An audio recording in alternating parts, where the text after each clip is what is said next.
My name is McCardle, and I'm here tonight to talk about something I know very well, hashtag LDNONTTV. To be honest up front, I suspect this may be the least interesting of all the talks we hear tonight. However, I'm also convinced that this hashtag could be the gateway to community engagement and may inspire you to one day be out here giving speeches like the ones we're about here. Moving right along, I don't want to devote too much time to it, but because it is a beginner's guide, I'll start with the basics. Twitter is just simply a web service that allows members to post tweets. We also have hashtags, so what you can do is you can put another symbol in front of it. LDNONT is our hashtag. London was already taken by another city. So, your hashtags are useful, you have to use them correctly, and it has to be kind of an agreed upon hashtag. So what you can do, you can choose what to ignore, what to pay attention to, but if it has LDNONT, it has to do with, London.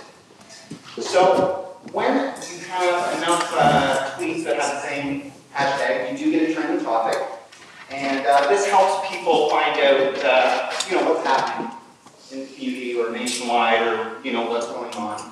And in fact, my first notification of big things going on is quite often through Twitter and trending topics.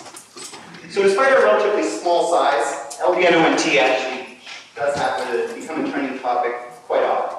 Not just locally, but in fact across the country. And a lot of other cities actually are trying to figure out what we're doing right and reproduce it in their communities. So LDNONT is the go-to place to find out pretty much anything that's happening in our city. Whether it's to follow the news, talk or catch up on local politics, get business reviews, pretty much anything you want, you can go there. One of the first things you'll quickly find is politics. It definitely dominates the hashtag, as many of you are probably aware. Politicians both use Twitter to get the word out as well. A lot of us use it to talk about said politicians. You can find insightful information there as well as a lot of insane work. It'll be there. As well as the media, this is one of the best aspects because the media uses it both to give us news in real time. As well, quite often you find the media going to the hashtag to find out about the news. Two that I would point out that do this great is This Week in London Tweet 12, as well as another show, but I don't know why I'm mentioning it here. One of the best parts, my favorite part, the heart of it, is, of course, the engaged citizens. Here we go, back on track. It is the people, it is all of you, it is all of us, and countless others. Many of these people I consider friends, even though many of them I have not actually met in person.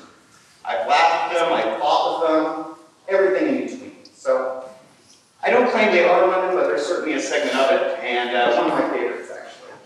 So, to explain, what we have is a constant direct source to both hear and be heard of the people in our city. What are you looking for? Better services? It's being discussed. A job? Have a look. A good deal on locally sourced organic paprika? Give it a shot.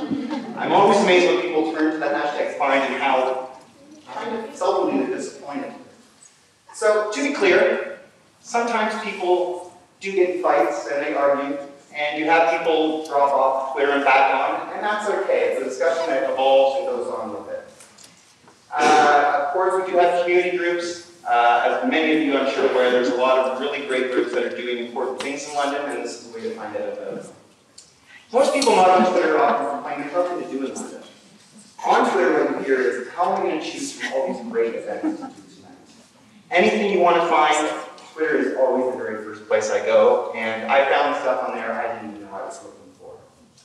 Local businesses, sure, they might tell you what their special is or what currently the soup of the day is, which is useful. However, many of these businesses and others that I can put on the slide, they really do develop actual personality, both to do it properly, and it's great. Photography, one of my favorite parts. Every day I get to see parts of the city I otherwise wouldn't have seen. We have a lot of talented photographers in the city. And Twitter is an excellent spot for them to showcase their work and for people like me to really enjoy it. Yes, spam. While I know others may disagree, I think anything that has to do with London does deserve the LDNONT hashtag. We do have problems occasionally with spam. We're a victim of our success, as well as with trolls, but you know what? I think that could be a top bomb itself. And that's it. So I hope I consider talk some of you into joining the LDNONT movement. In the end, you get out what we put in.